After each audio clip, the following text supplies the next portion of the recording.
Let's start with the prayers.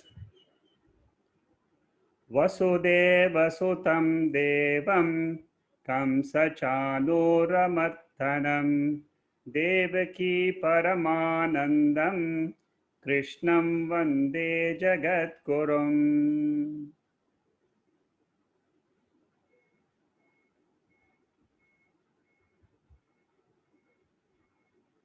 Chapter 14 of the Bhagavad Gita is titled Gunatraya Vibhaga Yoga. Today we will complete this chapter and then move on to the next chapter. This chapter is very, very famous in the Bhagavad Gita because it's a very unique chapter which talks to us about our day-to-day life. How do we experience our day-to-day life? With the help of our mind, which is made up of three gunas, called as Prakriti or Maya. The three gunas are Sattva, Rajas, and Tamas. This chapter analyzes the three gunas and explains to us that we are not the three gunas, but we are the seer or experiencer of the three gunas.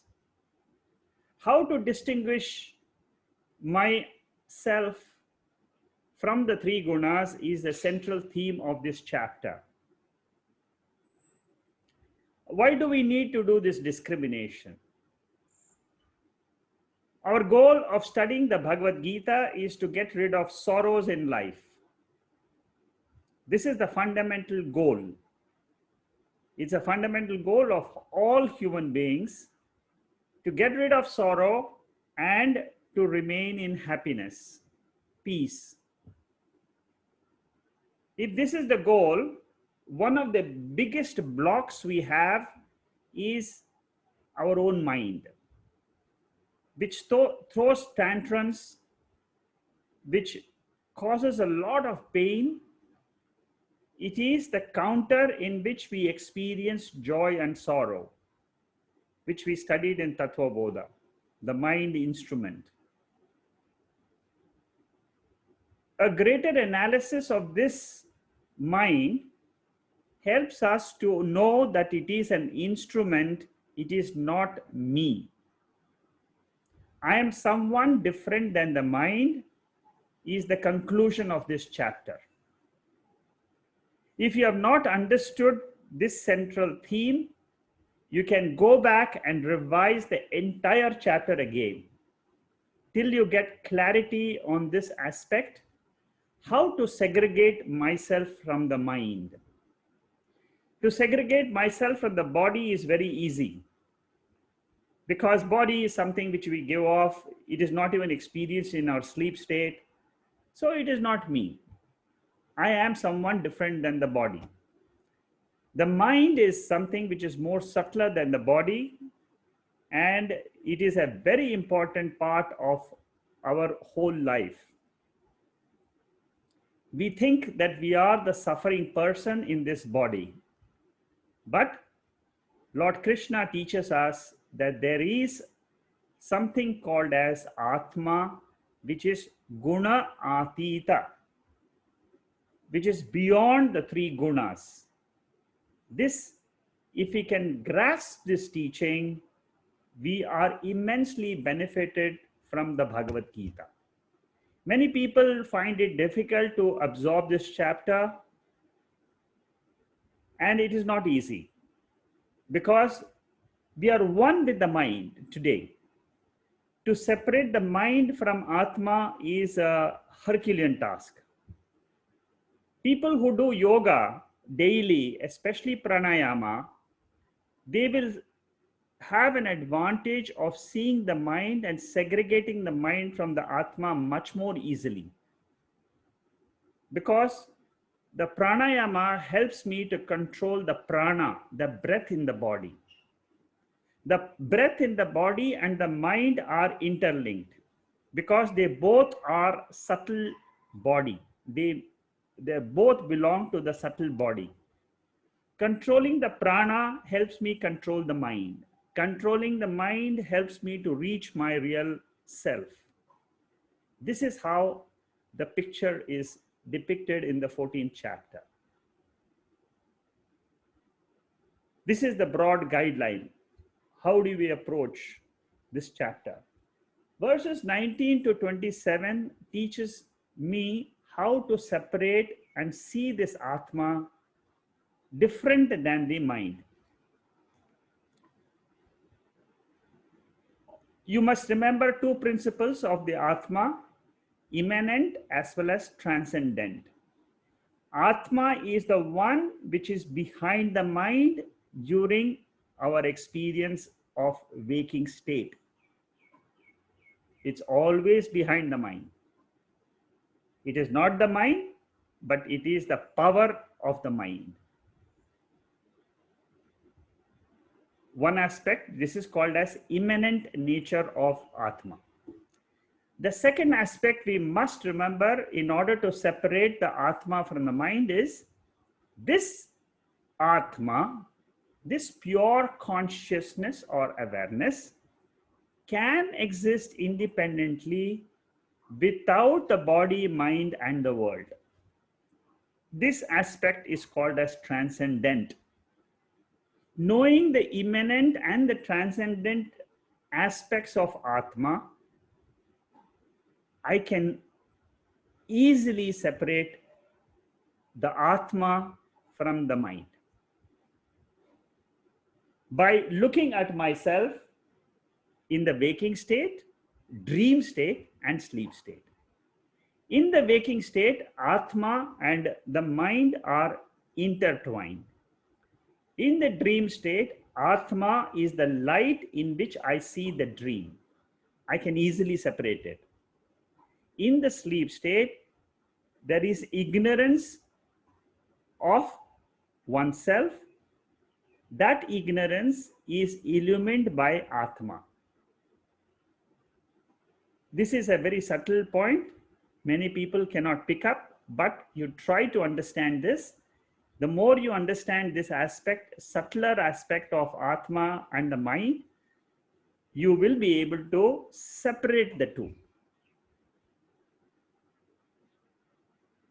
So what happens to Atma? Atma, when we look at Atma, it is not that I will see mind separately and then the body separately in the meditation, and I will see, I will be able to visualize and see them apart. You must remember this very carefully. Many people miss this point. They keep on looking throughout 25 years of their study in trying to wait and see, one day I will see myself and I will see in front of me the body and mind and the world. Is never going to happen. It is not one in front of each other. When you realize your Atma, what happens is the body, mind, and the world merge into you. They become one with you. That principle of merging is called as Advaitam. This is Shankaracharya's famous statement, Brahma Satyam Jagan Mithya Jivo Brahmaiva Naparaha. Which means that there is only one non-dual Atma in the entire cosmos, which is me, the subject, the pure awareness. If you understand this, then it is easy to understand what is the mistake I am making. The mistake I am making is that there are experiences in life. Waking state comes, dream state comes, sleep state comes. In the waking state, I'm aware of this body. In the dream state, I'm not aware of this body, I'm seeing something else. In the sleep state, both this dream body and the waking body are not there. I am total ignorance. What I have to understand is I am the light of consciousness in all the three states. I illumine. I means the conscious Atma. It is the spiritual light. If you can absorb the spiritual light, if you can understand this, then you will say that I don't have any more error in my cognition. That error in cognition is called as adhyasa. Shankaracharya writes a very big commentary on how this mistake happens cognitively in our intellect. In the Brahma Sutra Bhashyam, in the introduction, he gives a very strong explanation of how this cognitive mistake happens and how you can get rid of it by knowledge of Atma. So this is in short what this chapter is. It's a very beautiful chapter, very practical chapter. All the 13 chapters which we have studied can be well understood in this chapter if you follow the verses. 27 verses are there. Go through each of these verses, understand the nature of the mind, and then the nature of Atma from verse 19 to 27. 1 to 19 is the Viveka aspect, Sattva, Rajas, Tamas. If you ask the question, what is this guna? I'm not able to understand. Just try to visualize. As soon as you get up in the morning every day, you are very calm. All of us. The nature of the mind is very calm as soon as you get up. The nature, so that is called as the sattva state, sattvic state, peaceful state. This is one extreme. The other extreme is tamoguna. What happens to me or what happens to my mind? All of us, let us visualize what is the status of my mind when I'm about to sleep or just going to sleep. I don't want to do anything in this life. I don't want anything to do with this world anymore. I want to just go home, just relax in the bed and lie down. That is what is called as the tamo guna of the mind. It is nature. It is nature of 5 elements. It is a guna. It means it is an attribute of the mind. And in between the sattva guna and the tamo guna, there is a rajoguna. During the rajoguna, that means say from morning 9 o'clock to evening 8 o'clock, you are in rajoguna. You want to do things in life. You're passionate. You want to achieve your ambition. You have so many goals in life. That is what is called as rajoguna. What Bhagavad Gita teaches me is, let me be aware of these 3 gunas. That's all. This chapter is only telling me, be alert. Be alert that these 3 gunas are happening in you. In you, the awareness, consciousness, presence, all this is happening. Try to separate, keep a distance between you and the mind. If I can do that, I can transform myself to pure being, which is consciousness. It is divine consciousness. From world consciousness, I become divine consciousness, which means I alone can remain without the body and mind. I am the pure being. All of us experience this in our sleep state, which is this divine being exists beyond the sleep state. We all are that, but we are not aware of that principle. That is called as guna atita atma. So I remove the covering of the 3 gunas, and then what happens is this atma shines by itself. Shines means it doesn't mean it will be shining like the sunlight or something. You will not see sparkling atma. It is a spiritual light of consciousness awareness. It is what we are in our real nature, our swarupam. My innate nature is that. Taking myself as the body, that I am getting old, I was born on so and so date, and I'm suffering so many problems in this body.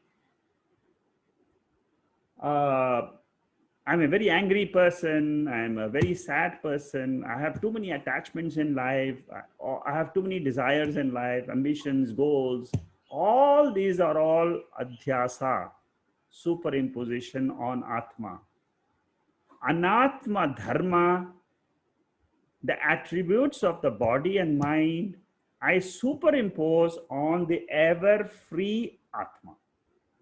Guna atita Atma.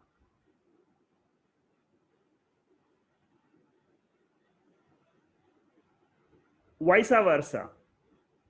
Body doesn't have any consciousness. I say the body is conscious now. I am transferring the attribute of Atma, of nature, of being conscious, that is being transferred to body.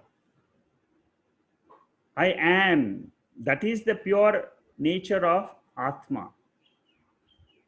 Body is existing, body is born, all that I am keep on saying, because body is, mind is, world is. What I'm doing is the attribute of Atma I'm transferring to Anatma.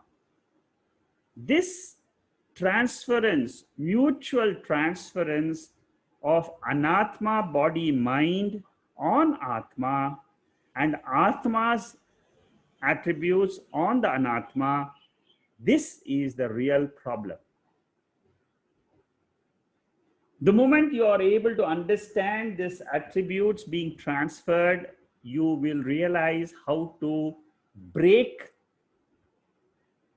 the mind and the Atma very clearly in your own intellect. It happens. This is an intellectual study, a cognitive study by which you transform yourself. You become free from the bondage of the three gunas. The three gunas, they bind us. And this chapter is beautiful description of how each of these three gunas, they bind this Atma in this body. So with that introduction, I will now move on to the place where we stopped last time. We were in this verse, Udasina vadasinaha gunayyo na vichalyate gunavartanti ityeva yo vitishtati nengate. This is the verse where we stopped last week. And this verse says that after having realized the guna atita Atma, that means gone beyond the mind, after I am able to cognitively understand I am the pure awareness, then how do I perform in this world? How do I go through life?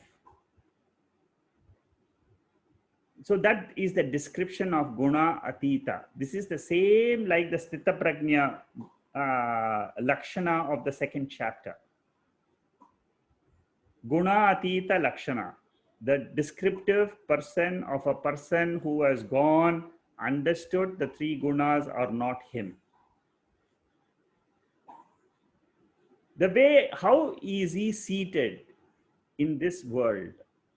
Unconcerned, not moved by the gunas. He has been able to create a distance between his mind, body, and Atma. He knows that the gunas are acting in the world. That means the entire waking state. In the whole waking state, in the whole dream state, in the whole ignorant state of sleep state, all the three states, gunas are operating in the experiences.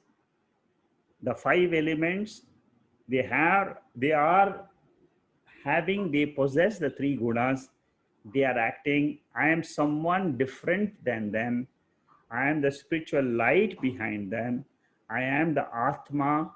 I am the pure being. That is what is described in this verse. And this is where we stopped last week. What can false things do to me? That means if I am the Chaitanyam, if I am the pure consciousness,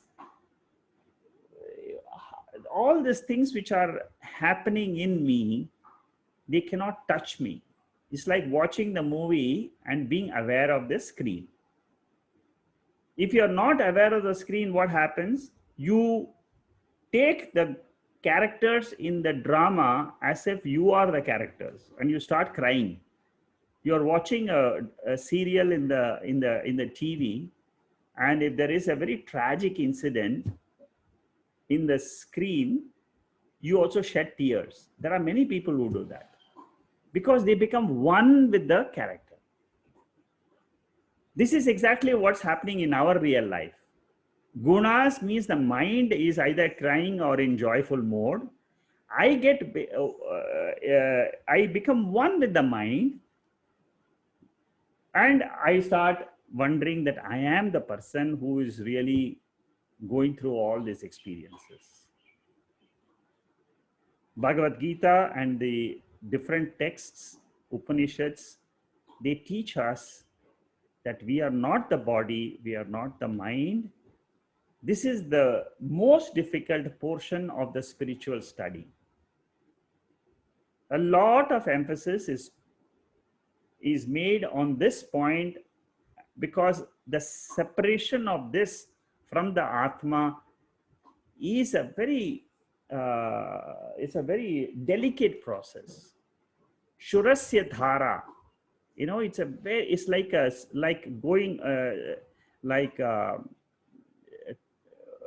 going through a sharp sword. You're walking on a sword this way or that way. If you fall down, you might go into abyss. So it's a very, very sharp edged path. We have to traverse very slowly. Our mind has to go through this process of cognition, viveka. This is all viveka. The moment we understand the discrimination between Atma and Atma, 50% of the job is over. This is the first stage of our learning in spiritual science. The second stage is Sarvatma Bhava.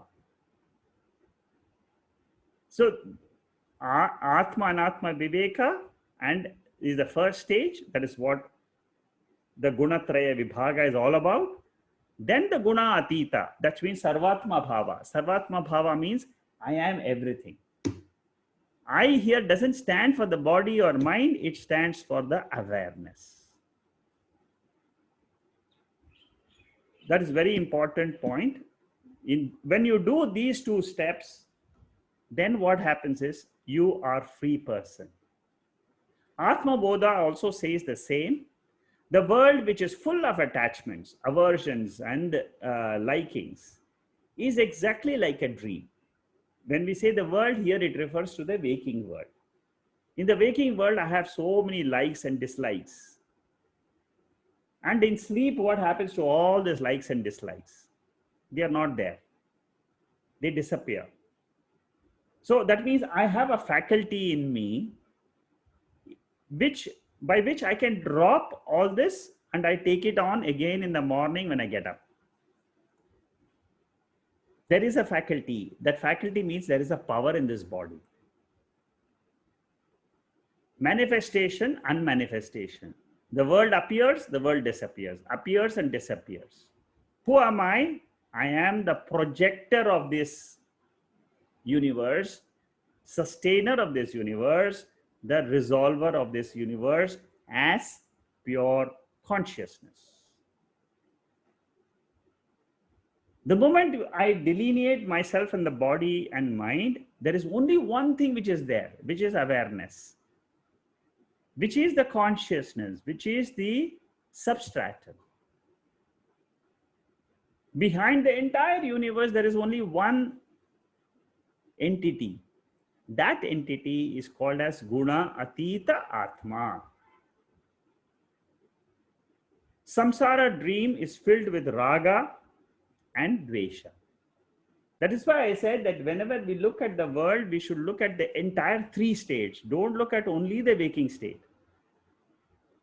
If you look at only the waking state, you will not reach the goal. You will not be able to reach Atma. I keep on analyzing the waking state again and again, again and again. You will not end up in Atma Jnanam. Because in this state, the Atma and Anatma are very, very much mixed up. By studying one state, I cannot understand. I will always be in bondage. I have to look at the three states. My mind has to get that capacity. That capacity comes when we purify the mind through the repeated Shravanam, by repeatedly listening to the Bhagavad Gita or the Upanishads, which are the higher texts, or the Brahma Sutra, which is the highest text, which is in Prasthana Trayam. When I try to go through these texts, my mind becomes purer and purer again and again. I keep on hammering the mind that it is not, I am not the body and mind, I am someone different. I'm the experiencer of the body and mind. I'm the consciousness principle. The vision of my own self gets changed. It gets transformed. All arguments or discussions, they are all rajasic by nature. Anytime you are arguing about that Atma, how can Atma be this guna and guna atita and all that, you start arguing with your friends. Or anytime you argue also with reference to laukika vyavahara, worldly affairs, you are arguing with people. Any argument is a rajasic argument. It is a rajasic nature of the mind. Suppose somebody doesn't stop arguing with you. Whole day he doesn't understand. You are trying to convince the other person that this is not correct, this is not dharma, this is adharma. You are trying to convince the other person, and you are trying to convince the other person of right and wrong, good and bad, values and non-values. So if you are trying and the other person doesn't respect you or not able to listen to you, he keeps on throwing arguments after arguments. At the end of that, you only have to satisfy yourself. Just say that this is the rajoguna of the mind of the other person. You know it. You cannot tell him, but just accept that it is the rajasic quality in him which is not allowing him to see the knowledge, the clarity of knowledge. Because his thoughts are running at 1,000 miles per minute or per 3 minutes. Very fast. So when his thoughts are running so fast, it doesn't strike to him. He is not able to hear and absorb what you are telling him. So for him or her, it gives an illusion of reality in his own mind that what he is thinking is the truth, and what he is hearing from you is not the truth. He ignores you. He thinks that what he is conceptualizing is the truth. This happens very often in our life. In day-to-day life, we always find, especially in the offices or when we are working in an office, there are many times when you put forward your point and the other person never takes it, because he is looking at it from his own likes and dislikes. He or her is biased by their own likes and dislikes. Even and the family at home, the husband or a wife will have a different viewpoint because they're biased. You try to come to an agreement, but if it doesn't happen, don't worry. You accept it and move on. That's all. So each one of us, we have an illusion of reality in our mind. The mind projects the future. The mind thinks of the past. These are both projections of the mind. We have anxiety for the future. We have regrets of the past. These are all the rajasic quality of the mind. I am the one who is watching these thoughts. As they come, I'm watching. When the thoughts get resolved in sleep, I am again watching, and I understand that these thoughts, they come and go. I am the unaffected, pure consciousness, pure being. The Sattva, Rajas, and Tamas, the pictures are projected in my mind. The screen in which they are projected is the mind. That mind is the I thought. It is a reflection of the pure Atma. Pure Atma cannot be experienced. In order to experience anything, you need the I thought first. I thought is a reflection in the mind. Every day when we get up from sleep, it is the I thought which comes first. Atma by itself cannot be experienced, but it can be claimed as my real nature. So I am, the moment you say that, it is a reflection. It is a reflection of existence. It's a reflection of the conscious being. So when we wake up from sleep, we are first conscious beings. In the sleep state, we exist as pure Atma, pure being. When we wake up, we become a conscious being. First, this is the first realization when we wake up from sleep. I am conscious. I have woken up.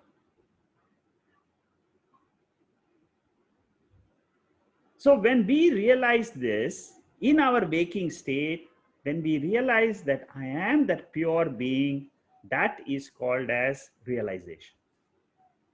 You cannot realize it in sleep state. You cannot realize it in the dream state. Self-realization happens only in the waking state. I drop my nature of the mind and I own up guna, atita, atma. That is why this chapter is very, very profound chapter. Practically, I can experience it. While listening to the 14th chapter in the class itself, I can realize I am the pure presence in which I am listening to the words being spoken. The experiencer is the consciousness, the one behind the ears. The ears are listening to this talk, but I am the conscious being which is listening. In the sleep, what happens? These ears have gone to sleep. The mind has gone to sleep. I, the conscious being, am present in the sleep state as a pure nature. Again, the morning comes, again the mind wakes up. Mind is invisible by nature. Invisible. It is an invisible entity. I cannot see the mind with my eyes, but I can infer that I have a mind because I get thoughts. The thoughts do not belong to the physical body. They belong to the subtle mind. Emotions, they belong to the subtle mind. They are not belong to the physical body. The physical body is just a house in which the subtle body remains. in which the causal body remains. The subtle body is where the causal body remains. Like you have the causal body, subtle body, gross body. They are all outer shells for the pure being. Three shells. The three shells, 1, 2, 3. Causal body is one dress. The second dress is an overcoat, which is the subtle body. And beyond that is the master outside coat, which you have a long coat, but that is called as the gross body. So you have a shirt, which is the causal body, a coat, which is the subtle body, and the overcoat is the gross body. I remove all these three and I look at myself. That is what I am doing in the guna atita state. I remove the satwa gunas. I remove the rajoguna. I remove the tamo gunas of the mind and see who am I. You cannot miss Atma. The pure being, the pure presence, you cannot miss it. That is the beauty of the study of the 14th chapter. It gives me a direct realization of my nature as Sat Chit Ananda Swarupa Atma. This is what I am. I don't have any more raga and dvesha with respect to the mind. Raga means attachment, dvesha means aversion. Mind is what it is, that's all. It is a product of nature. You have a certain quality of the mind, I have a certain quality of the mind. Not much difference between the qualities. But the light in which you are seeing the mind, I am seeing the mind is the same. Like the air we are breathing. The air you are breathing, the air I am breathing is the same. The body is surviving because of the oxygen which we are breathing. That oxygen is the one. The body in which you are, the space in which your body is existing, the space in which my body is existing, is the same space. One space, one earth element in both your body, my body, earth, fire, water, all these are the same. What we are trying to understand is there something beyond these 5 elements? Yes, there is, and that is the knowing principle. The knowingness is the consciousness. Prakashaha. Prakashaha means knowledge in the mind. Pravrti means action. And moha means delusion. So these are the 3 gunas. Through sattva, I become knowledgeable of the world. Knowledgeable through the sense organs are active. Therefore, I get knowledge of the 5 aspects of the world. Shabda, Sparsa, Rupa, Rasa, Gandha. That means what the eyes can see, what the ears can hear, what the tongue can taste, what the skin can touch. This is the knowledge which I get from the outer world in the form of impulses in the mind. Through these impulses, I act in the world. I use my organs of action, which is called as pravrti. And that the first thing which happens is a thought happens, I must go for attending this class. Then you pick up a laptop and open a laptop and start connecting it through the Wi-Fi, through the web, you try to connect to a thought. That is called as rajas. Moha means as soon as I have the knowledge, that knowledge is not clear knowledge. It is covered. It is not, clarity is not there in the mind. Your mind keeps on thinking, should I attend this class today or shall I not attend? That is called as moha, tamo guna. Then you say, no, I must attend. Then again, it becomes satwa oriented, and then you attend a class. So this is just an example of how the mind works. You can put this same example in any situation, whether it is to do with eating something, going to a restaurant, eating something, going to study something, going for a music program, uh, doing your own personal study, going for cooking today, not cooking. All this is only, it's a mind in action. These are the internal episodes of the mind. Each one of us have a different episode. Morning one episode, afternoon another episode, evening another episode. The moment we get in touch with something, another episode happens. So the contacts of the sense organs with the sense objects in this world is the life of a person. And this contact is established by the three gunas. And there is a condition which is called as guna atita. It is an internal freedom. It is called as moksha. The gunas, they arise in time. They fall. They resolve in time. They are temporary. But guna atita, the state of guna atita is timeless. There is nothing in that state of pure being.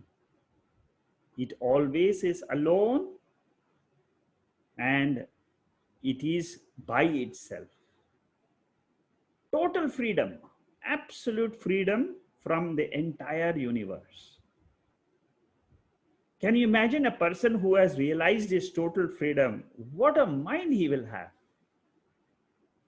Completely, he will have a spotless mind. He can take up anything in the world and then drop it. Take up anything and drop it in a second. He's in the middle of a big crisis. The moment he is out of the scenario, he drops it and comes back to his being. That is a jnani. We all can get it. This is a cognitive ability, a faculty which each one of us can develop. In this chapter, we get the knowledge. All of us have to practice this in our own life.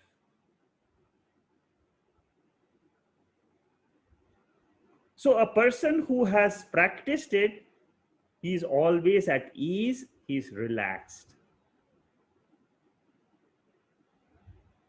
So whenever you attend to a phone call, for example, if the phone call is very absorbing discussion, the moment you put down the phone call, come back to the realize I am the pure consciousness. Nothing can affect me. These are all experiences which I undergo. It's like the episodes in a drama.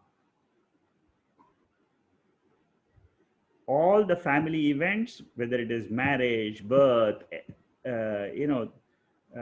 all whatever we experience throughout our life is all episodes.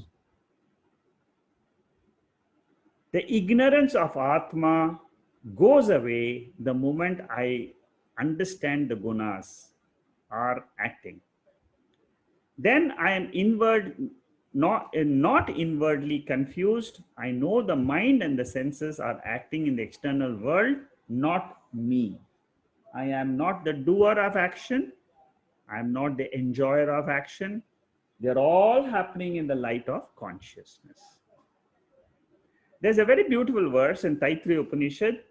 Kimaham sadhuna karanam, kimaham papama karma vimiti. There's a very famous word in Taittiriya Upanishad. Why have I not done what is good? This is what we call it as regret. Why have I committed a sin? This is a thought in all of us when we look at our past. The past haunts us and keeps on reminding of all the things I didn't do in my life. And it causes a lot of stress. If I know that the guna, it is a guna of the mind which acted, and it will face the consequences, which is called as the ego I. but it is an appearance. They are not in me, I am not in them. This is what I should know. They came, they existed, but they are not the real person. The real person is the pure spiritual light of consciousness. It's a very beautiful verse of Taittiriya Upanishad which says that, how do I become a gunatita? It has the same reference as this chapter 14. The inner movements of the gunas are caused by the prarabdha wind. Many of us have a lot of questions. Why am I suffering this today? I was fine till last week. Suddenly some news came. My mind is extremely disturbed. I can't come out of my mind. It just doesn't leave. The mind is stuck to that thought of something which has happened, and it cannot leave. The only solution which a guru can give in this state is chant the name of God. Om Namah Shivaya. That is the only way you can get rid of your attachment to this thought. Try it out. You will find success. There is no other method. Whatever you may be used to chanting, it can be Gayatri mantra, it can be a simple mantra. Just repeat whatever you have repeated in life. By one repetition, it can get rid of the attachment or the frustration caused by another thought. These are the tricks, these are the tips which we get from the chapter 14. Next verse is a very beautiful verse. This verse and the next verse, both are talking about samatvam. Samatvam is stressed a lot. There are almost like 20 verses in the Bhagavad Gita which talks about samatvam, samatvam, samatvam. Samatvam means equanimity of the mind. This can be had only if you have understood that you are not the mind, you are the Atma. Lord Krishna keeps on saying, develop this quality of samatvam again and again so that we are able to see that the mind, if it is kept stable, I can face any situation in life. This is one of the points stressed again and again by Lord Krishna. Many, many verses are there. If you just study all the verses, you can take it as an exercise. You can try to go through all the chapters we have studied and write down all the verses which talk about samatvam. Samadukha sukha svastaha samaloshtasma kanchanaha tulya priya priyo dhiraha tulya nindasma mamstutihi. A person who has dropped the gunas, one of the characteristics is, if you want to watch that jnani, you can watch that jnani who is guna atita jnani. How can I see that? How does he express that he is a guna atita atma? If you observe his behavior, you will see this. He is the same in pleasure and pain, joy or sorrow, censure and praise. He is same to a clay, stone or gold. Why? Only one answer. Everything is mithya. It is an appearance. It comes and goes. And who is the real? The observer, consciousness, awareness is the reality. See, I'm taking all these verses with reference to the study of Moksha Shastra. These verses can just be glossed over and then presented. But I keep, when I am discussing with you, it is basically with a view to reach that pure Atma. The purpose of the study of the Gita is transformation, evolutionary transformation. You come, you have learned the Gita, now apply it. So whenever the mind is disturbed by either any situations of, it can be joy or sorrow. Why both? Because joy also is a sattvic state. I cannot become too attached to the satwa guna also. I want to attend a class. I want to do 10 classes a day. That is called as attachment to satwa guna. You want to remain without getting disturbed by rajas. This is an attachment of sattva guna, or the attachment to rajo guna is I want to work 18 hours a day. Or attachment to tamo guna, I want to sleep 14 hours a day. So all are bad. We need a balance in life, which is called as samatvam. That is what is being discussed in this verse and the next verse.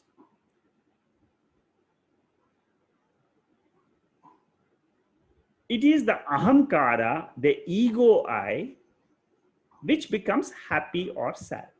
I told you, what is this ego I? I am. That reflection of I am, as soon as you get up in the morning, that pure Atma gets reflected in the mind as I am. That is one part of the mind. The second part of the mind is it goes through the sense organs to the world, and then it keeps on reacting throughout the world. So idam vritti is this world, this experiences which I am having. That is called as idam vritti. Aham vritti is I am. So this, in the mind, the two vrittis are there. I am and this world. So together they constitute all our transactions. This aham vritti and idam vritti is described very beautifully. I will be taking this text very soon for the Wednesday class. After the Mandukya Upanishad, I'll be taking a text called as Panchadasi. In that, this aham vritti and idam vritti are explained very well. Okay, so coming back to this is, so whenever this ego I becomes sad or happy, this I am is not affected. I am means that the I am is now transformed because it has got the knowledge that the sadness belongs to the mind. So one part of the mind is interacting with the world. That part is getting either happiness or sadness when it contacts the world. Matra sparshastu kaunteya shitoshna sukhadakvada agama pahino nityaya tam titikshasva bharata. This is one of the verses which talks about samatvam. Lord Krishna talks about how the mind contacts the world through the sense organs. Whenever there is a contact, there will be joy and sorrow. You cannot say, I want only joy. I want only sorrow. No, nobody asks for sorrow, but I'm just saying that sorrow never is continuously there. In between, some joy will come. Because the world is made up of opposites. That is the nature of the world. The intellect can understand the world of pairs of opposites, waking and sleep. If it was all waking, there will not be any happiness at all. If it is all sleep, it will be a problem also. So the world is waking and sleep, joy and sorrow, right and wrong, dharma, adharma. Any aspect of the world you take, it will always be pairs. So the mind experiences everything in pairs of opposites. You cannot control the pairs of opposites in the mind because that is the nature of the body mind. Papam and punyam, merit and demerit, honor and dishonor, censure and praise. All these are pairs of opposites. So I have raga and dvesha, which is anatma dharma. It is the attribute of the mind. I spoke to you about adhyasa. Now you apply adhyasa here. I am mixed up. Adhyasa means mix up, confusion. It is a superimposition. So what do?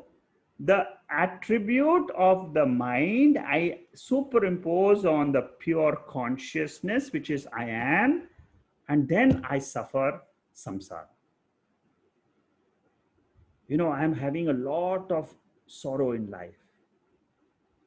This thought never leaves us. This is what is called as superimposition. Why is it superimposition? Because the Bhagavad Gita teaches me there is another aspect which is pure being. If I don't know the Atma, which is a pure being, you will never be able to come out of sorrow. This is the methodology of getting rid of sorrow through knowledge of who you are in your real nature. This is the methodology followed by Bhagavad Gita, Upanishads, Brahma Sutra. All of them, they follow this methodology. Know your nature as the pure Atma, the pure being, and then learn to face the world with a tremendous strength in the mind. Why? Because the strength of the mind comes from Atma only. Anyway, that's how the entire knowledge comes, and the knowledge is given to the mind, to the intellect. If anyone praises or insults, I'm not ball stirred. I have no likes, dislikes. I am the same. There's a very beautiful verse in the 6th chapter of the Gita. Jitatmana prashantasya paramatma samahitaha shitoshna sukhadukkeshu tatha manapamanayoho. So the gunatita Atma, wise person, is self-controlled and peaceful. Same subject matter is discussed in the 6th chapter. He is the balanced in cold and heat at the body level, pleasure and pain at the mind level, honor and dishonor at the intellect level. A person insulted me. I keep this throughout my life for 20 years. That other person has forgotten about it, but I am thinking about it so many times. It keeps on coming in my mind. This is called as bondage. Bondage to the thought. Somebody insulted me. Especially it happens between mother-in-law, daughter-in-law situations very, very often. Or it can happen to son-in-law also. You know, it can happen to all of us. We cannot get rid of the situations. We have to face the situations, but we have to learn to forget. That's what it means here.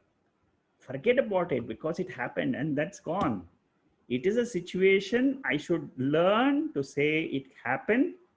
I'm not going to think about it. Deliberately tell in your own mind, I have forgiven that person. I am not going to think about it again. He has said it in a rage.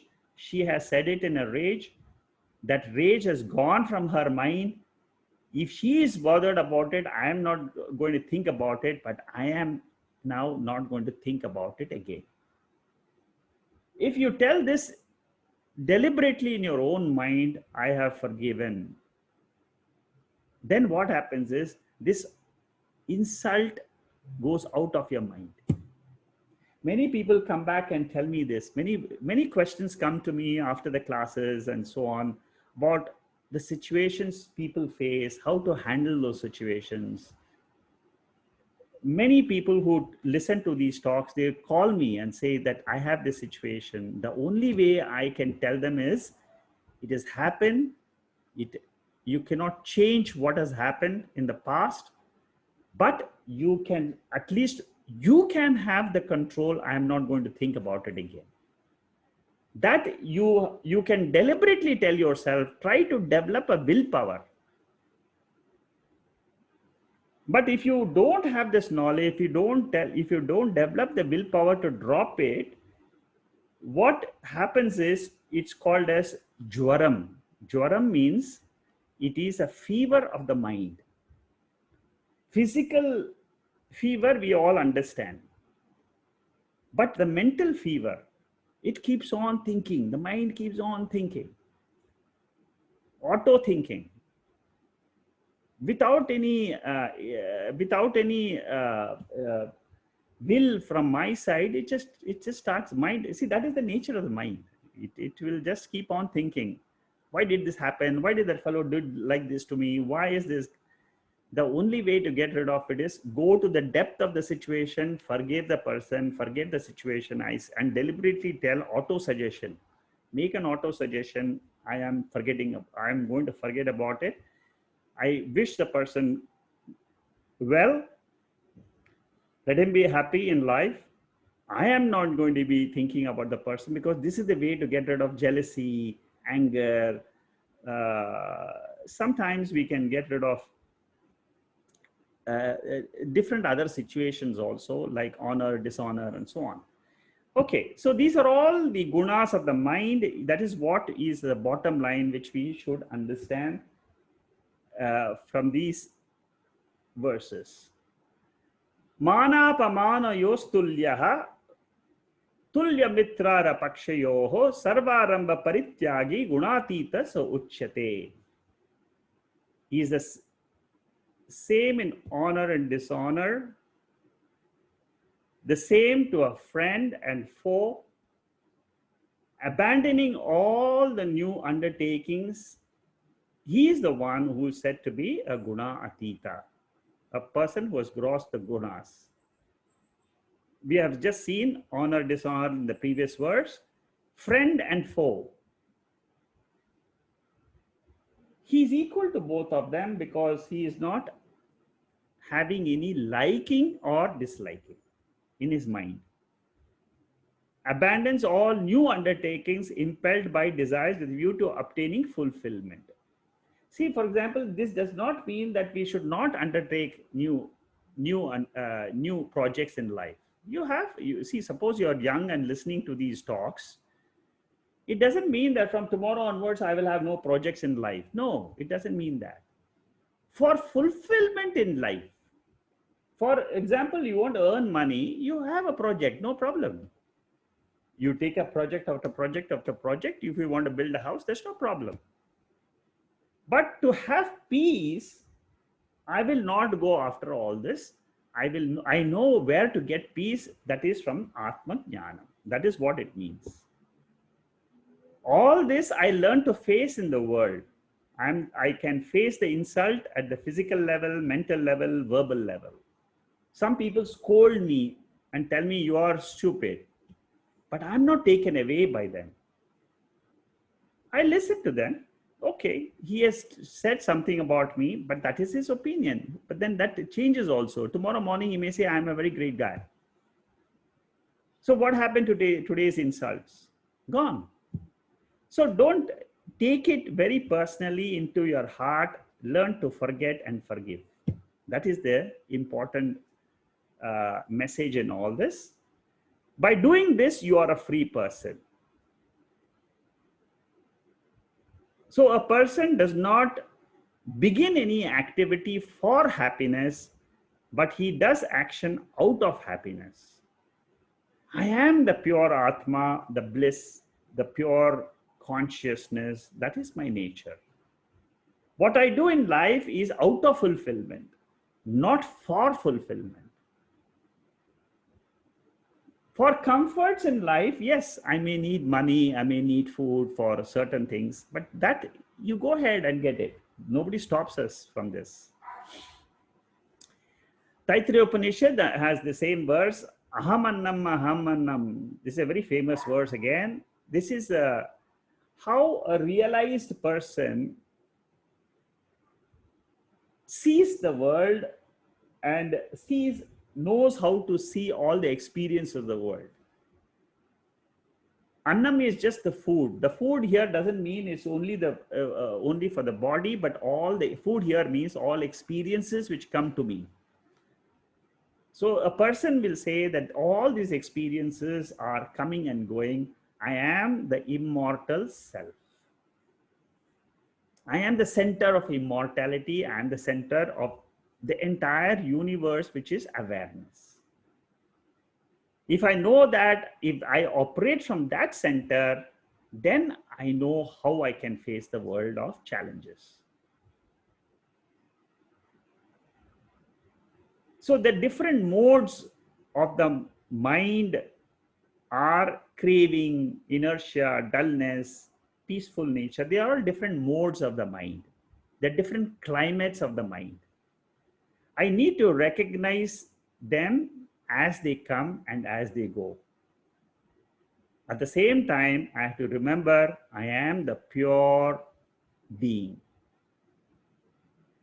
Throughout my life, throughout my day, have a Sakshi Bhava and the presence in which all this is happening.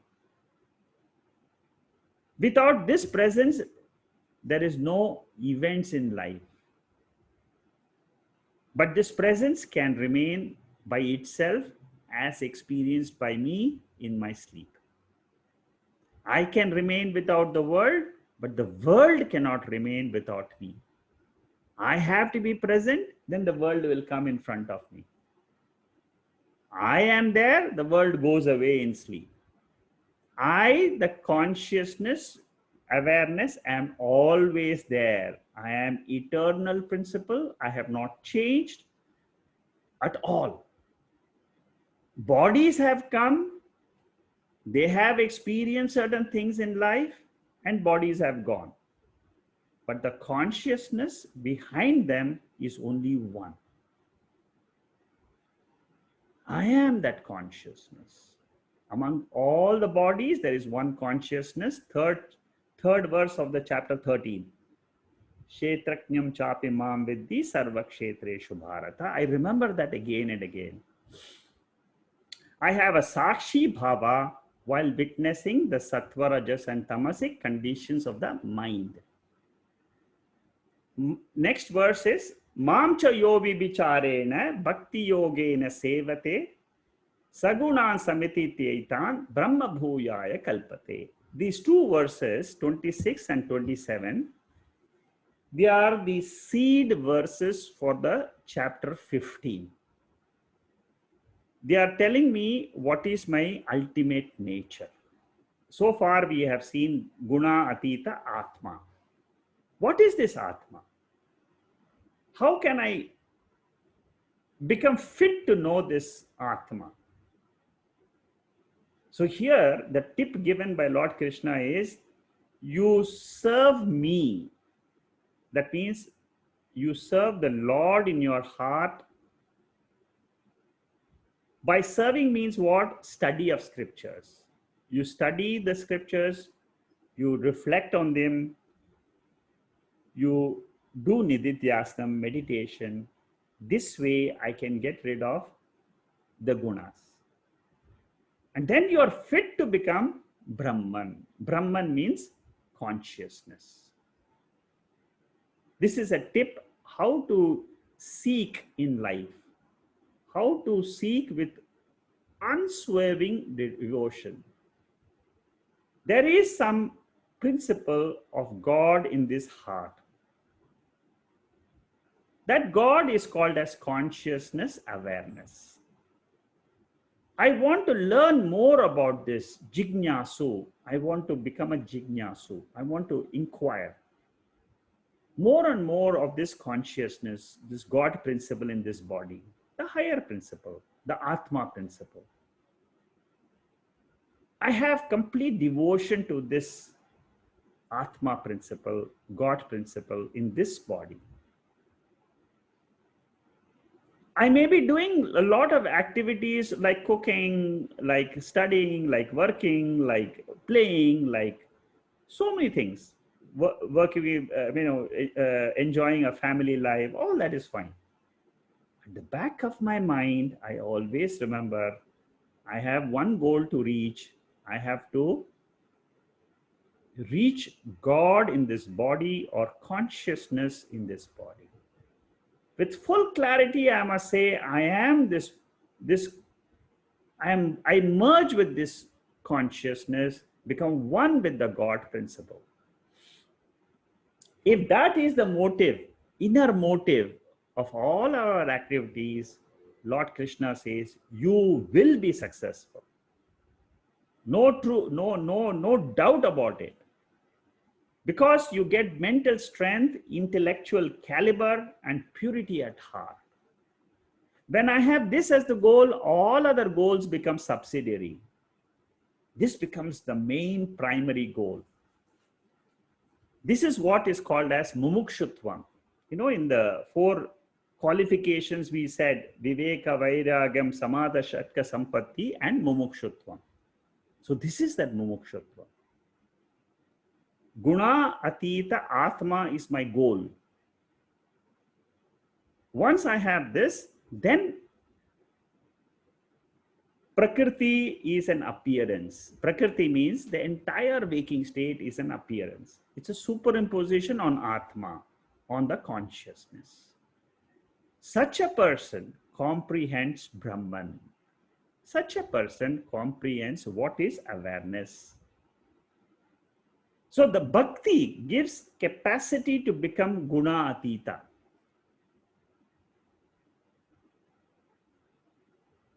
Bhakti here refers to the Lord in our heart.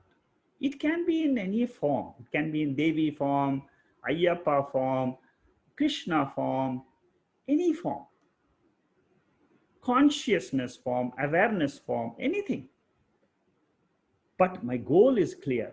Every time my mind attracts this, goes towards this goal. Why does Bhagavan say bhakti towards the Lord will give everything? The next verse.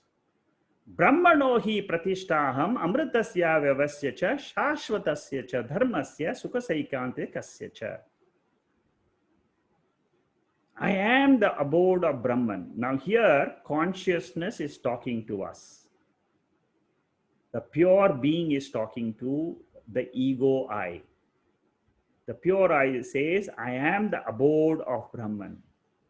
Immortal, immutable, absolute bliss. These are words, but they have a lot of meaning in them. Saguna Brahman is established in Nirguna Brahman. Now, these are all the higher aspects of learning. How to be a guna atita atma? By knowing that the entire experience is called as Sagunam Brahma. These are technical terms. Sagunam means with gunas. What I experience is with gunas. The experiencer is Nirguna Brahman. Without the gunas, I am the pure consciousness. Sagunam is an aspect of Nirgunam. It is not opposite. You cannot say that I am the experiencer and the experienced world is opposite to me. No, experienced world is merges in me is the truth. One gets liberation, gets mukti, moksha, immortality by knowing this truth. You may have a PhD in 10 subjects in the world and maybe going for a 11th PhD in cosmic theory, cosmology, medical science, finance, you may be astrology, so many knowledges you may possess. But this knowledge, by which you come to know that I am the core entity, the center of the entire cosmos, which gives me the freedom, that is what is called as immortality. Knowledge gives me the means to go beyond time, changeless, to the changeless principle. There is a changeless principle. There is a timeless principle, which is called as Atma, which is called as Brahman. And that is why it is called as absolute bliss. Because time does not affect it, space does not affect it, causation does not affect Atma. All these three are in time, space, and causation, they're all together. Timeless, spaceless, objectless awareness is the core in which all three come and go. Time, space, and causation come and go in timeless. So the only sukham, the permanent bliss, happiness is only in that Brahman, in that pure consciousness. It is not in the objects or the beings in the world.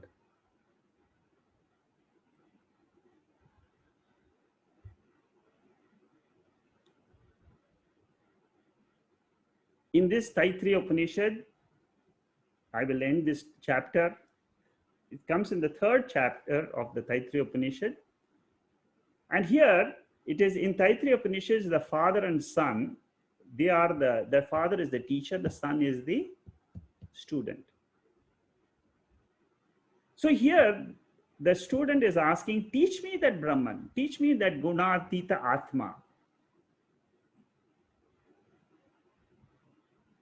And then the father says, the food, the prana, the eyes, the ears, the mind, all of them are Brahman. That means that same invisible, transcendent, pure consciousness is appearing as this world. That transcendent can be known only by devotion. Bhakti gives bhakti and mukti. Bhakti gives love towards that pure consciousness or the Lord in your heart, and that love gives freedom. So thus ends the 14th chapter of the Bhagavad Gita.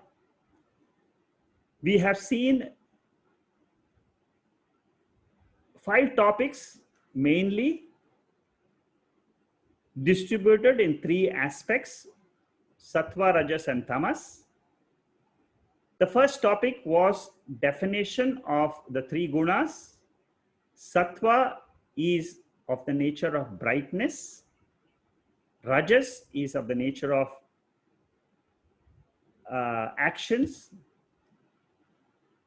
Tamas is the nature of delusion. Then we saw mode of binding. How do they bind? These gunas, how do they bind? The sattva causes binding by attachment to knowledge. Rajoguna causes binding by attachment to activity.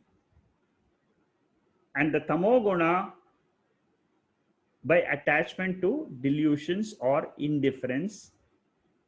That means laziness and so on. So what are the 3 gunas? How do they bind me? The third subject was, how do I notice them in my body, in my mind? What are the signs, lingam? Whenever I want to increase my knowledge on any subject matter, it is called a sattva guna. Karma vriddhi means anytime I'm going after actions and actions and actions, it's an increase of actions. I must remember it is the nature of rajoguna. Whenever I am trying to be pramadaha, I'm indifferent. I commit a lot of mistakes in my day-to-day living, error. confusion after confusion. Know that to be tamoguna. If you are in the tamoguna stage, come out of that stage by rajoguna. And if you are too rajasic, do some yoga, come to become sattvic. Once you become sattvic, then you become free from the three gunas. That is the third topic. Then the fourth topic was travel after death. It is not very important. It's just an information academic exercise. If you are in the sattva guna, you will go to higher worlds when you die.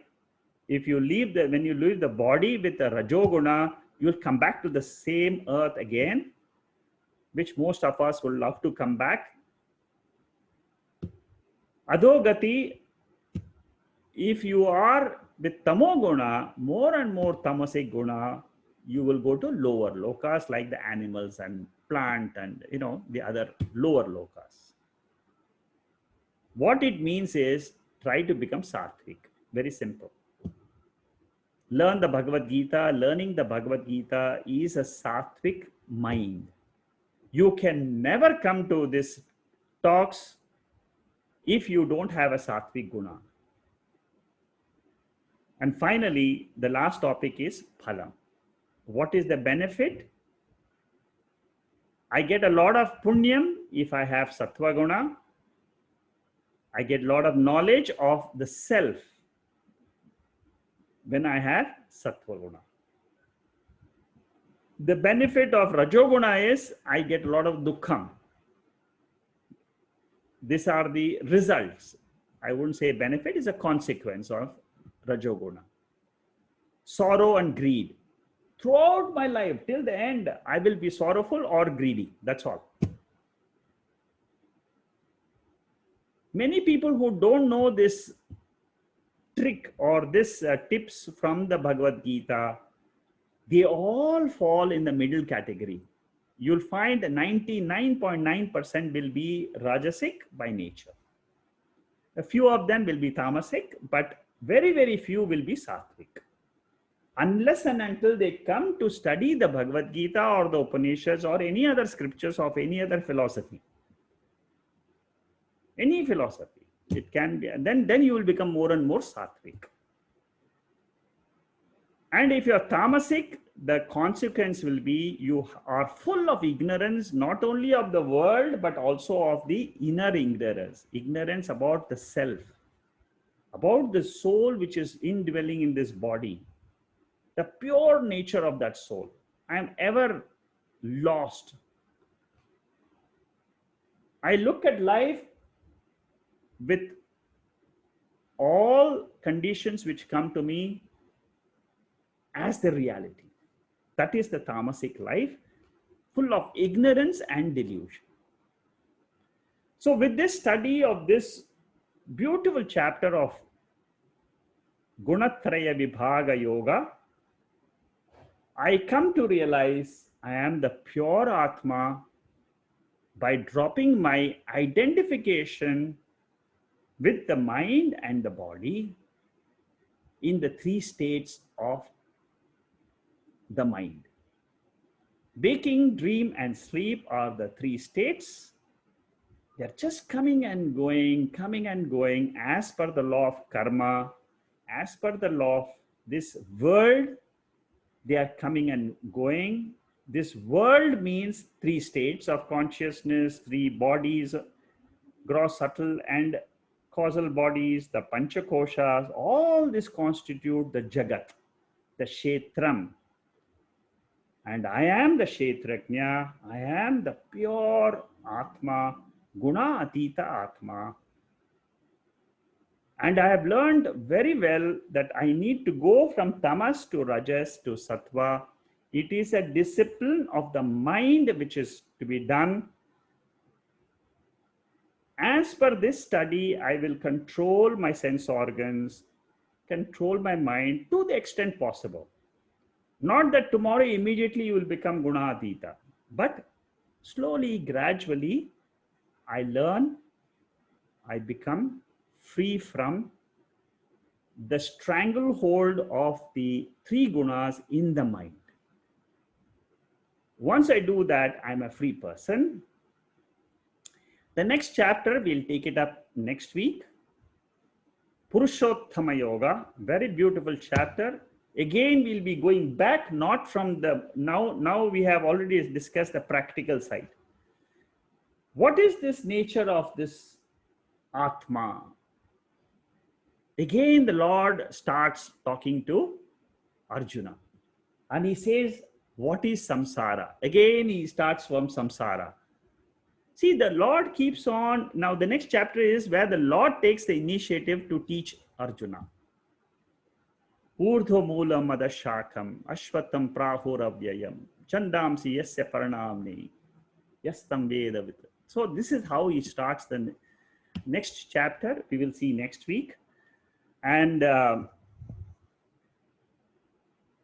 if you have any questions on this chapter, feel free to ask me at the end of this session.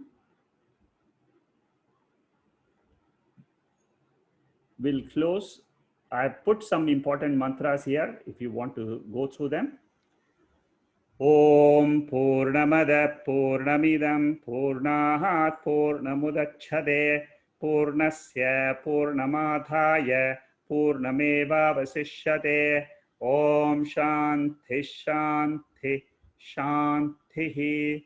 Hari Om Shri Gurubhyo Namaha. Hari Om.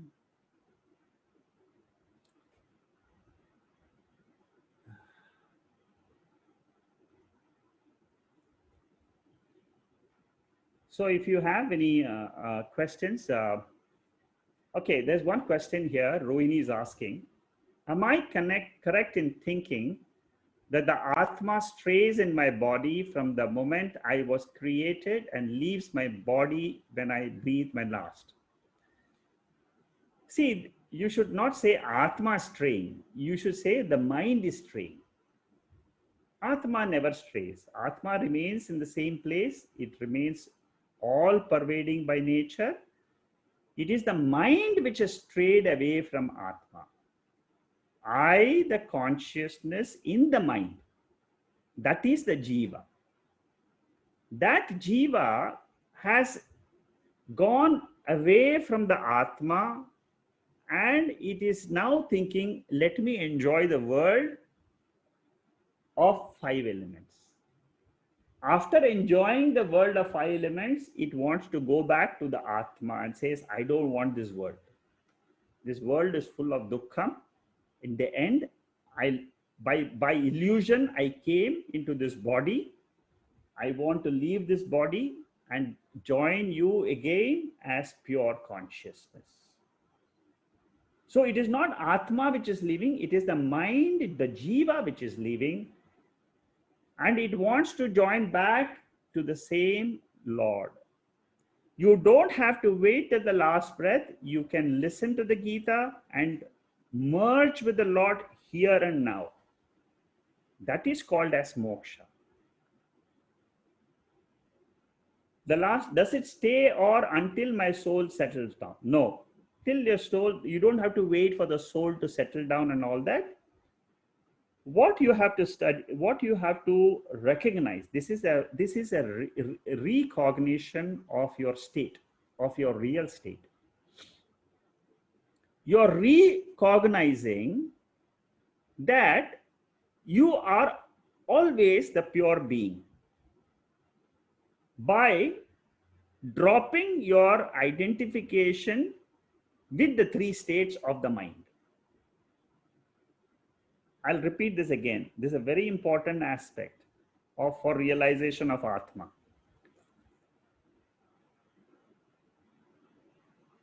First thing is, you say, I am the pure being. I'm always the pure being. You start from that. What is that nature? That nature of pure being is, when I am sleeping, I am not attached to the body. I am not attached to the sense organs. I am not attached to the mind. I am not attached to the world outside. But I exist. I am a pure being. This is where you start. This is the process of self-realization. I am a pure being. I can exist without the body, mind, and the world. When the waking state comes, it is a temporary state of the mind. Let it come, let it go. When the dream state comes, it is a temporary state of the mind. Let it come, let it go. When the sleep state comes, let it come, let it go. I remain as the pure being as I started just now. I said I am the pure being. The three states are rising and falling every day. This is a knowledge. This is from the Bhagavad Gita. This is the way I drop the three gunas of the mind. I learned this from the Bhagavad Gita 14th chapter. I am very clear how I should do this. And by practicing my living in this fashion, I learn to be free today. I am free from the body. I no longer think that I am that Rohini in this body. I am the Atma in this body is the new transformation. The Rohini in this body is a name given to the body. The body has gone through all the experiences till now, and it will still have the experiences. But that Rohini has now changed her, transformed into the Atma Rohini, the pure Rohini, the pure being. The name and form is a lower nature. It will go away. Like it rises every day in the morning, I become conscious of that name and form and the experiences, and the name and form goes away in sleep. I become conscious of that. I am free today because of this knowledge of Atma. This is the teaching. This is the way you should remember your nature and be free today because of the knowledge of the Bhagavad Gita. It's a very beautiful knowledge. I have to just treasure that knowledge in my heart. Let this remembrance keep coming again and again. Let the words of the 14th chapter come again and again. And with that thought, let me live throughout my life. Let me live with this thought. You see, I am now sick of living as the body is getting old, as the, who's going to look after that. These are all the samsaric thoughts. So far, I have lived all my life with the samsaric thoughts. Let me change my thought pattern into this new thought pattern of the Bhagavad Gita. So Rohini, that's the answer to your question. Thank you. Okay. Thank you very much. Okay, any other question? Not now, later. Yeah, okay. Yes. Is the mind in the way of emotions or emotions in the way of the mind? A good question. Emotions are the mind. You see, a mind consists, see what we call it as mind, it changes its mode from time to time. Sometimes the mind is emotions. I'm hurt, I'm sad, I feel compassionate. All this is all mind. So it is the nature. When we say emotion, emotion is the nature of the mind. There is no difference between emotion and mind. They are just two English words. It is the same mind. Again, when the thoughts change in the mind, the same mind becomes intellect. It is not a different mind. The same mind which was emotional now has left the emotions away and has now become deterministic. It is now learning knowledge. Can I just say something? Yeah. The reason I think it's very important to distinguish the three, to my mind, is because the brain literally is designed like that. It's got an affective function that is a part of the brain which even anatomically, physiologically does a process of feeling emotions, you know, which is linked with, so it's a limbic system. And very, very well designed, you know, in terms of how it links with the memories, it links with the different parts of the brains. And so there is a thinking brain, there is a feeling brain, and the third one is a visceral brain. Thankfully, we don't have to worry about that. The visceral brain is the old reptilian brain, which is there for other animals, and it will keep on doing all this reflex function of controlling the heart rate, the lungs, breathing, this, that. So that's all. Fortunately, we don't have to worry about it. We are then left with the thinking and the feeling brain. And I just feel that the thinking brain is still all right, because very consciously you can think, like you can think, read, understand, shravanam, mananam, all of that with the thinking brain. But if I don't work on this is just only last week, since last week, I've been studying. You know, you gave me the permission to just, you know, knowledge is in the sattvam state, sattva state. So I took that on board and I said, great, now I will understand further, you know, because otherwise I'm looking through the telescopic vision of the Vedanta. Yeah, don't do that. So what you've done is right. That go into the Western study of the psychology, understanding the brain, understanding the emotions. That's very good. And one of that will help you. That will help you with the Vedas. One of the wonderful book which I came across, and that was only yesterday, is called The Web of Life by Dr. Fritz of Capra. And where it's not only just the biology, the physics, the chemistry, so it always comes around to at the end, it comes around, just the first two chapters I've read, it comes to what Vedanta says, you know? So where finally Vedanta is equal to the quantum mechanics. So those two will be equal. But before we reach there, we have to go through all these more inferior part of our brain functions, which is the emotions will be at the lowest level, and then the thinking. The difficulty about the emotions is that it is very hard to have a language for the emotions. You know, we don't, like if you say, how are you? You'll say, I'm good. So we don't even spell it out.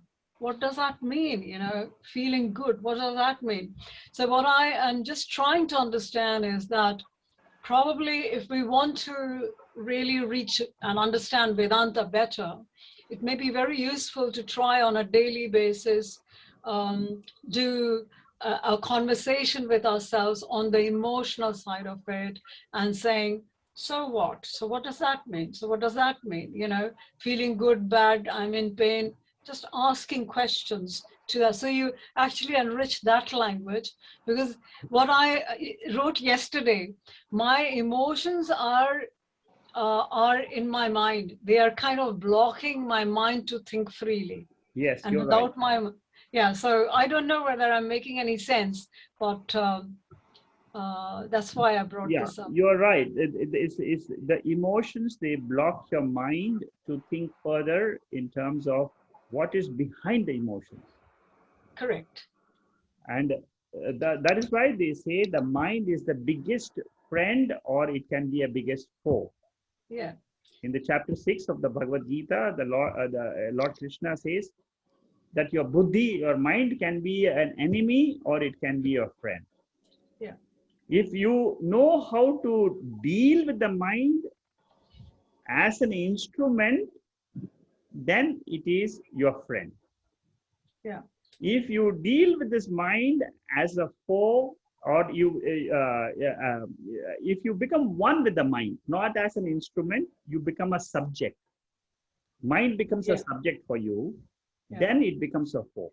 Yeah, it's just that the plea which I'm making is the mind has two components. Yes. One is the feeling mind and one is the thinking mind. Yes. So the feeling mind must be paid a huge attention Yes. so that you are making sense of it. The more we can make sense, the better we can get to the higher functions of the brain, which will then understand Vedanta better. Yes. Beyond the web of the mind, the book which Yeah. Shankaracharya has gone one step higher than this. I keep telling you, but you won't believe it till you really read. I'll have to read it. Yeah. So he has gone much further ahead to the scientific, but it's good. It's good to read the. No. I can start from the other end. So it doesn't matter which end you read this, and then you see, ultimately you must realize that you are only observing the impulses in your mind. Yeah. Which is that emotional mind. Yeah. It is the emotional. It is an impulse which is happening. Even the thinking mind is an impulse. Thought is an impulse.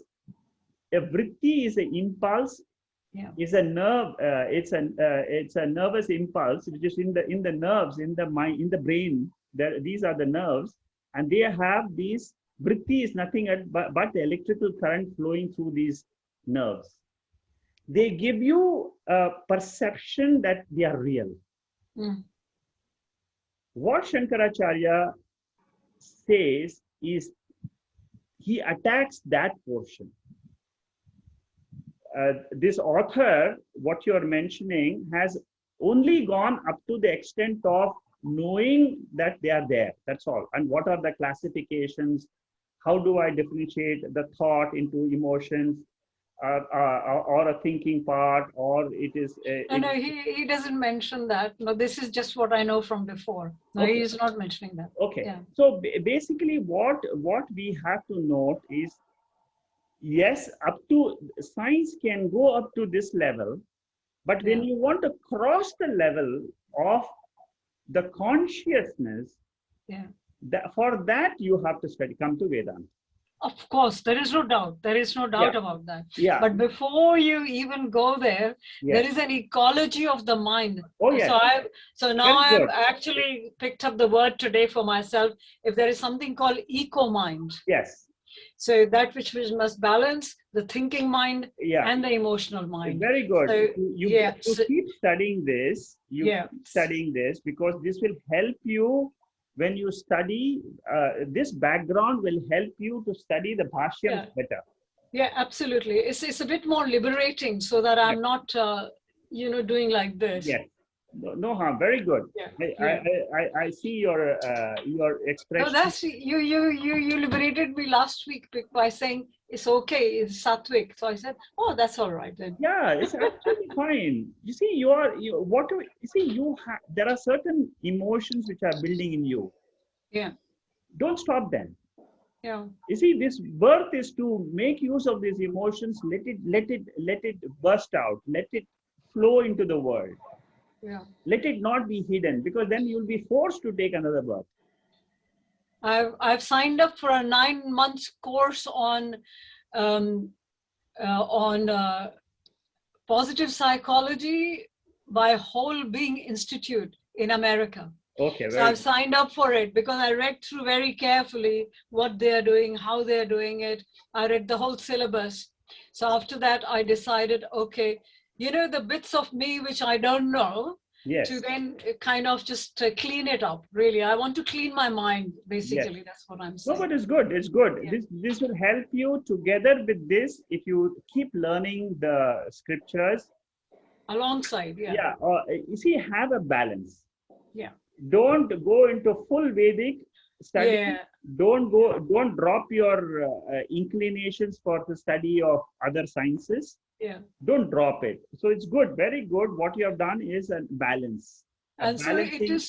it's a good kind of a thing which this Dr. Capra mentions, which is about, you know, how in the Western society, it has become very much an individualistic, very assertive, this thing. So I'm so and so, you know, which is really telling yourself you're a limited being. Versus the truth is that you're not just that limited being in the jiva state. So for me, it was very easy when he was talking about in this ecology of the whole entire interconnectedness, because Vedanta starts from there.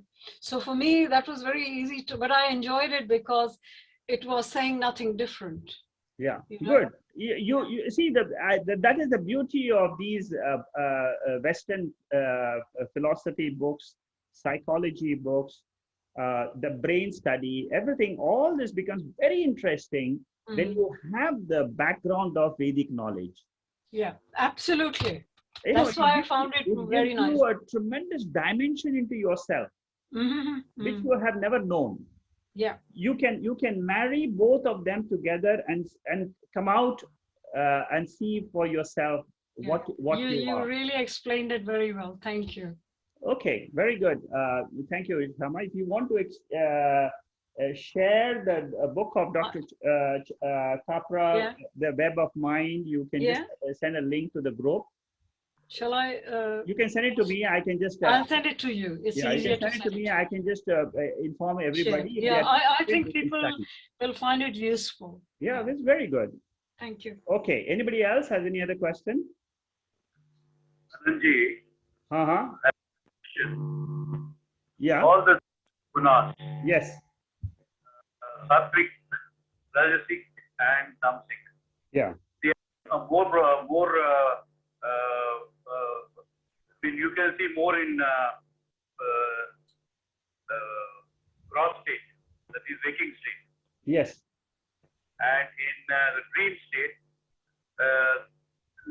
the sattvic will be lesser, if I am correct, and more will be of rajasic and tamasic nature. That's correct. Yes, more of rajasic. It's not even tamasic. You can see the rajasic mind there active. That's all. You see, And in dream is just it's just your own impressions which you have gathered. It's lying in your mind as memory, as vasana, and you're just replaying them. That's all. So there is no tamas in it. Basically, it's mainly rajas, you know, and let it come and let go.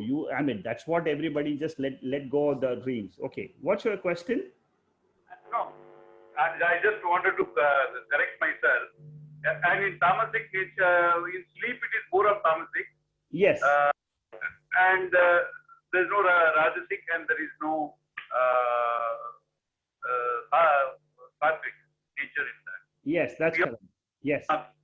Beyond that is gunasic. Yes, that's correct. We have all the three. Yes, we have all the three, and just remember they are all belonging to the mind. I am not the mind. I am the illuminator of these three gunas. You see, in the dream, it's very easy to remember, because in the dream, there is no other light except a light of Atma. In the sleep also, there is no other light of ignorance except the light of Atma is illuminating that there is nothing in the world. It's only in the waking there is a confusion, because I am confused between my nature in dream sleep with my nature in waking. The confusion is, who am I? Am I the light, or am I this body? Am I the mind? What is this waking state? That is why the example of rope snake is applicable in the waking state. And adhyasa is happening. There is an error which is happening. I'm taking myself as the body and mind, which is an adhyasa, which is an error, which is a mistake. That error, I learn to correct it. I correct it in my mind, and then I see the world again. Then I'm very free. When I correct the mistake in my mind, that this mind is the this waking state is not so important. It's an appearance. That's all, like the dream. And so then what happens? A correction happens cognitively in my intellect, that I am the one in which all the three states are coming and going. And this is what is called as freedom. This is what is called as moksha. It happens when you go through this entire spiritual study properly. It happens to our intellect. I get correction in my intellect, and that's all. I become free. It is only applicable to me, nobody else. I get the freedom. The jiva, which was thinking that it is this body, corrects itself and says, no, I'm not the body. I am the pure consciousness, and I know it because that is what I am. Okay, thank you. Anybody else?